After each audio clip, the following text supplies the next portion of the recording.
Sir అదే movie టవర్స్లో ఇంత పెద్ద భారీ స్థాయిలో గుడి ఈరోజు ప్రారంభించుకోవడం, సో ఎలా ఉందండి? ఇక్కడి నుంచి ఫస్ట్ నుంచి చూస్తూ వచ్చేది ఎలా? అయ్యో సార్,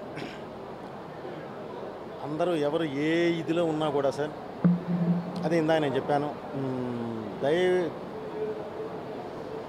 దేవాలయ నిర్మాణం అనేది మాత్రం అది దైవలిఖితం. భగవంతుడి దయ వల్ల ప్రొడ్యూసర్ కౌన్సిల్ మొత్తం నిజంగా వాళ్ళని అప్రిషియేట్ చేయాలని, ప్రొడ్యూసర్ కౌన్సిల్ మొత్తం, కౌంటీ మొత్తం, అలాగే దాతలందరూ కలిసి ఇది అందరూ ఒక తాటి మీద నిలబడి ఈ దేవాలయం నిర్మాణం జరిగిందండి. శైవ కేశవుల దేవాలయం అండి. అంటే 2 ధ్వజస్తంభాలు ఉంటాయి. శైవానికి సంబంధించిన ఫ్యామిలీ మొత్తం ఉంటుందండి, వైష్ణవానికి సంబంధించిన ఫ్యామిలీ మొత్తం ఉంటుంది.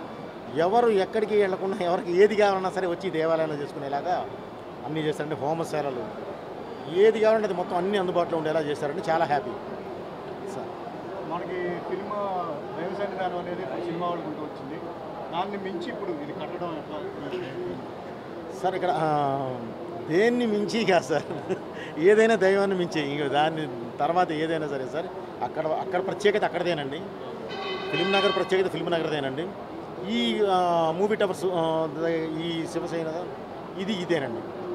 సో దేని ప్రత్యేకత దానిదేనండి. ఎక్కడికి వెళ్ళినా సరే ముందు మనసు ప్రశాంతంగా ఉండాలండి, బ్రెయిన్ చక్కగా ప్రజెంట్గా ఉండాలండి, పాజిటివ్ వైబ్స్ ఉండాలండి. అవన్నీ ఇక్కడ ఉన్నాయి. అది చాలా హ్యాపీ. సినిమా అంటే నాట్ ఓన్లీ సినిమాస్, దైవం కూడా మాకు ఎక్కువ అని చెప్పేసి ఈ గుడి నిర్మాణం ద్వారా నిరూపించుకోండి సార్. మాకన్నా చాలా మేధావులు ఉన్నారండి, నో డౌట్ అండి. ఈరోజు మాకు యోగ్యత ఉంది అని అంటే, ఈ యోగం వచ్చింది అంటే దేవుడు ఆశీస్సులే, పెద్దల ఆశీర్వాదం, మీలాంటి శ్రేయభిలాషులు. సో కంపల్సరీ దేవుడు ఆశీర్వాదాలని ఇది ఎంతో జరగదండి. మాకు ఇది కంపల్సరీ ఉంటుంది సార్. ఇది దైవ సన్నిధి సార్, మాట్లాడతాం తప్పకుండా. త్వరలోనే అనౌన్స్ చేస్తున్నామండి. ఎలక్షన్ ఇవన్నీ ఉన్నాయి కదా, చూసుకొని అనౌన్స్ చేద్దామని ఆగామండి. దైవభక్తి అంటే మీ ఫస్ట్ నుంచి ఎక్కువ సార్, ఆ కాన్సెప్ట్ సినిమాలు కూడా తీశారు. మరి రాబోయే అఖండ 2 అని చెప్పి చాలామంది అడుగుతున్నారు. సో దాని గురించి సార్ తప్పకుండా. మీరు అఖండ చూశారు, పసిబిడ్డ, ప్రకృతి, పరమాత్మ, ఈ మూడిటి మీదే టచ్ చేసి పెట్టడం జరిగిందండి. ఈసారి కూడా సొసైటీకి కావాల్సింది ఏదైతే ఉందో అదే ఉంటుందండి, దాని మీదే కాన్సన్ట్రేట్ చేసి పెడుతున్నాం సార్. చాలా మంచి దీంతో పెడతామండి.